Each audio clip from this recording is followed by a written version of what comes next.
few weeks ago I had this crazy idea. And it actually turned out really cool.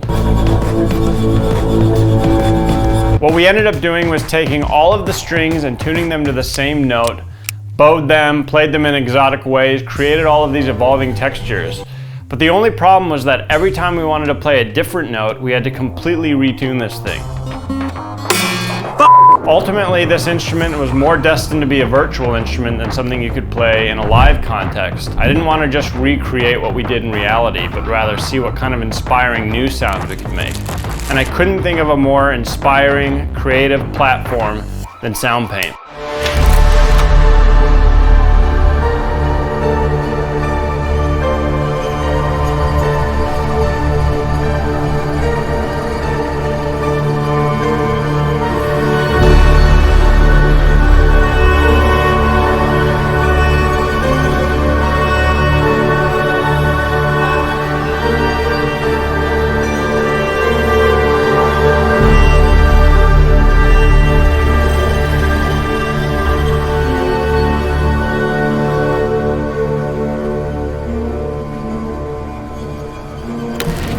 The 12 string is made up of 5 main parts: sustains,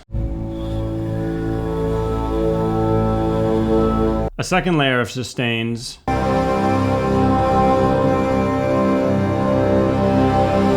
evolving textures,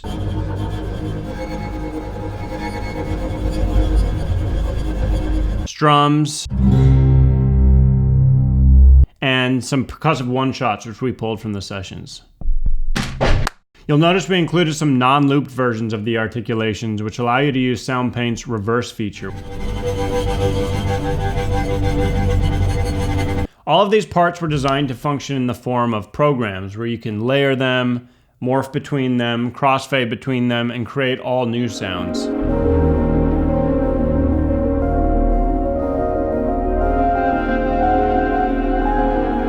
If we start with the sus dynamics, you can see I'm crossfading between the individual dynamic layers.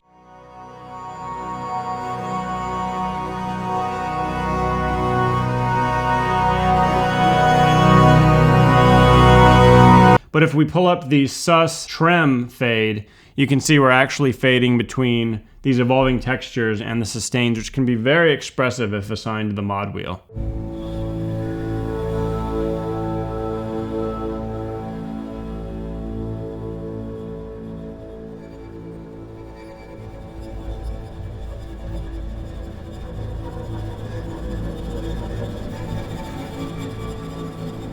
I included a bunch of variations with these fading patches, and you'll see I also included some swells.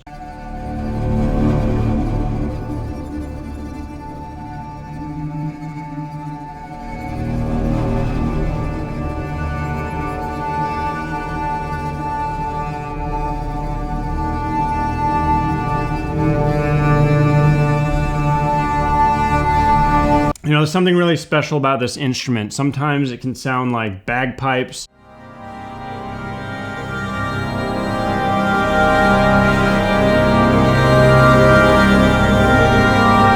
Sometimes it sounds like a string ensemble.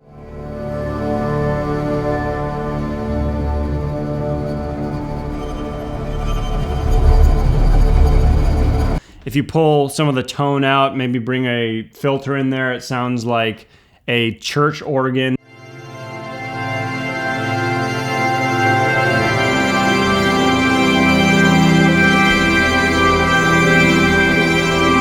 So to finish off the more naturalistic, performance-based programs, we've got the power strums.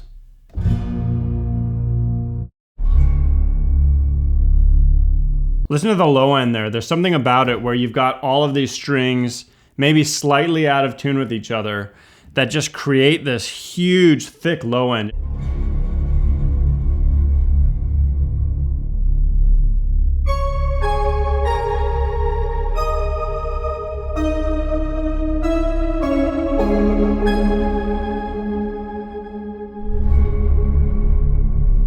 I just love reverb, as you can probably tell.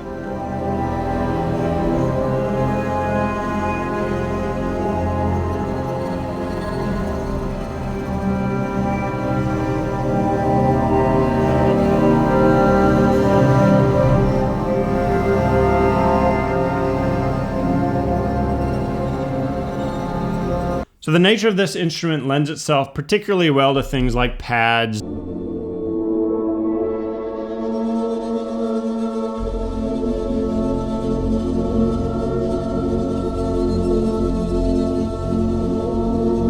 and soundscapes.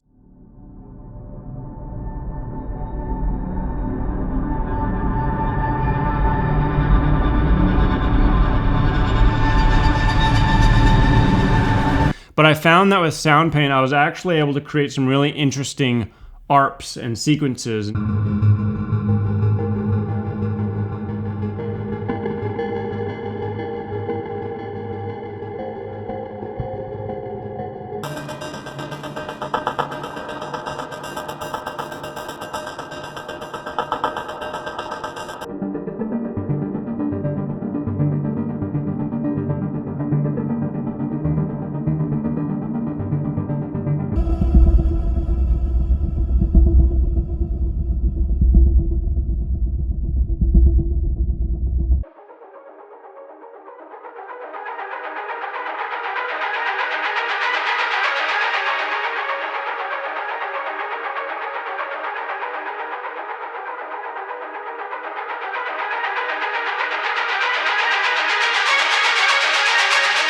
And even some keyboard sounds.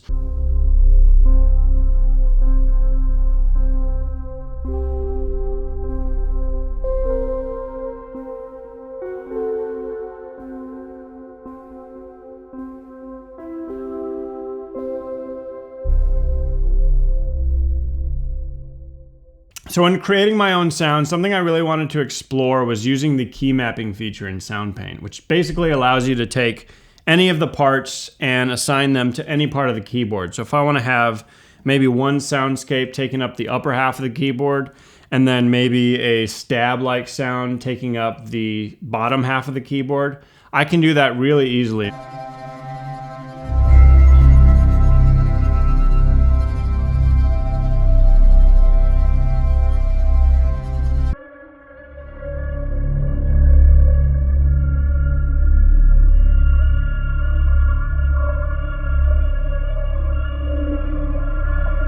You know, these can be really great for just setting that tone, kind of starting a piece of music where you're creating an atmosphere that it just gets you into that world that you want the listener to get into.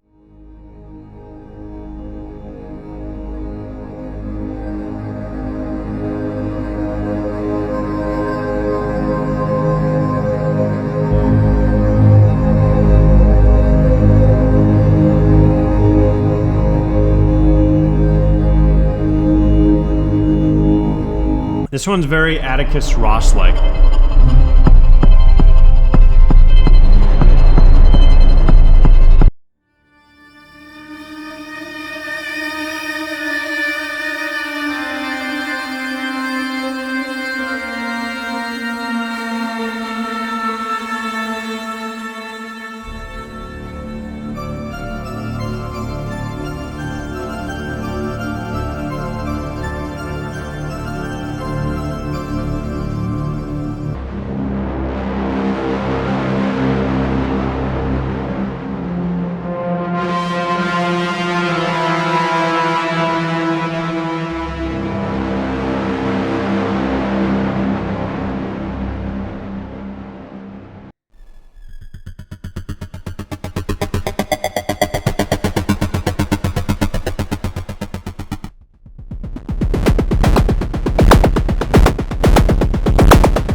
If you enjoyed this instrument and want to see more about it, I actually have a video on my YouTube channel where I showed the process of creating this thing. So you can click on that right here.